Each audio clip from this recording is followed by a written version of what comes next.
আসসালামু আলাইকুম। হারিয়ে যাওয়া একটা রেসিপি নিয়ে হাজির হলাম, সুস্বাদু মোচার ঘন্ট। মোচার ঘন্ট এই রেসিপি খুবই জনপ্রিয় একটা রেসিপি। এখন প্রায় বেশিরভাগ ঘর থেকে এই রেসিপি হারিয়ে যাচ্ছে।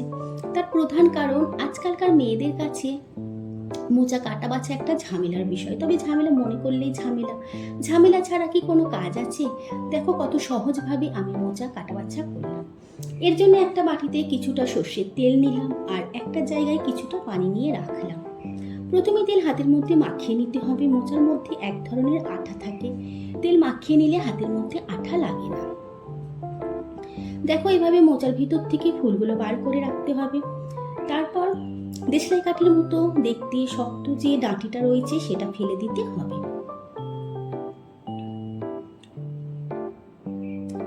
আর নিচের দিকে শক্ত যে পাপড়ি রয়েছে সেটাও ফেলে দিতে হবে।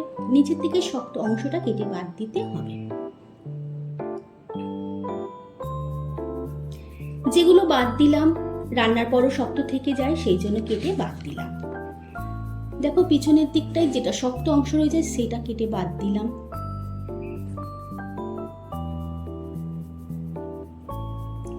মোচা কাটা বাছা করতে বাটির তেল প্রায় শেষ।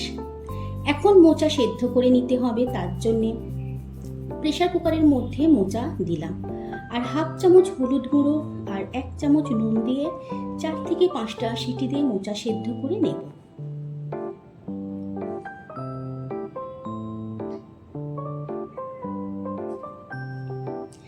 কাঁচা ছোলা সেদ্ধ করে নিয়েছি, আলু ডুমো করে কেটে নিয়েছি। ফ্রাই প্যানের মধ্যে তেল দিলাম, তারপর ফোড়ন দিলাম। ফোড়ন লাল হলেই পেঁয়াজ কাটা দিলাম। পেঁয়াজ একটু লাল করে ভেজে নিলাম।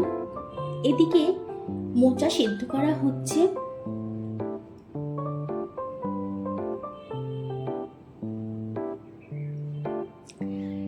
এখন কেটে রাখা আলু দিলাম।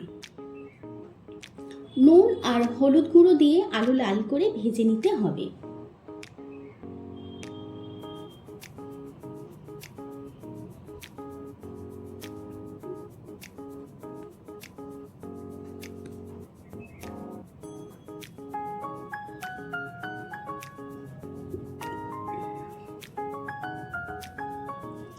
আলু বেশ লাল লাল করে ভাজা ভাজা করে নিতে হবে। দেখো মোচা সেদ্ধ হয়ে গিয়েছে, আলু লাল করে ভাজা হয়েছে। এখন 1 চামচ আদা রসুন বাটা দিলাম। এরপর সেদ্ধ করা মোচা আর ছোলা দিয়ে দিলাম। এখন এগুলো ভালো করে আদা রসুন বাটার সাথে কষিয়ে নিতে হবে। বেশ কিছুক্ষণ ফ্রাই প্যানের মধ্যে নাড়াচাড়া করতে থাকবো।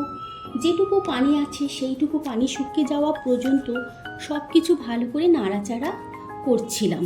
এখন রঙের জন্য 1 চামচ কাশ্মীরি গুঁড়ো লঙ্কা দিলাম আর ঝালের জন্য হাফ চামচ লঙ্কার গুঁড়ো দিলাম। কিছুটা গরম মশলা দিয়ে এখন আবারও ভালো করে মশলাগুলোর সাথে ভাজা ভাজা করে সবকিছু মিশিয়ে নিতে হবে। সামান্য জিরে মরিচ গুঁড়ো দিলাম। বেশ শুকনো শুকনো হয়ে এসেছে। এখন এর মধ্যে সামান্য পানি দিয়ে ঢাকা দেব।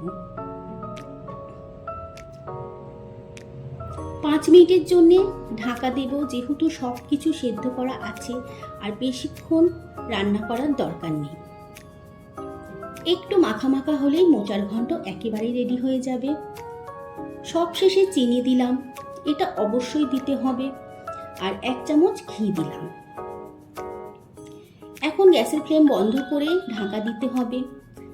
তবে যদি চিনি খেতে কারোর অসুবিধা থাকে তাহলে চিনি দেবে না।